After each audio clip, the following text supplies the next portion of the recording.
Hello everyone, তোমরা সবাই কেমন আছো? আশা করি ভালো আছো। তো এইটা আমার প্রথম মিনি ব্লগ। ইনি হচ্ছে আমার মা।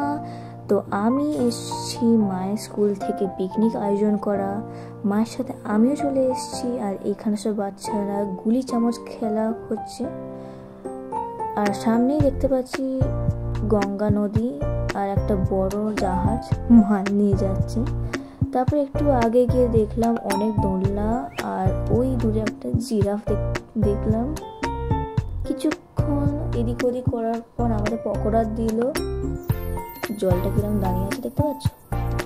তারপর আমরা মিউজিক্যাল চেয়ার খেলেন লাঞ্চ করে আমি প্রচুর বোর হচ্ছিলাম। বোর হতে হতে সময় কেটে যায় আর প্রাইজ ডিস্ট্রিবিউশন হলো। তারপর আমরা বাসের দিকে চলতে আরম্ভ করলাম। কিছুক্ষণ পরই বাসটা ছেড়ে দেয়, আমি বাড়ি চললাম। টাটা, দেখা হচ্ছে পরে মিনি ব্লগে।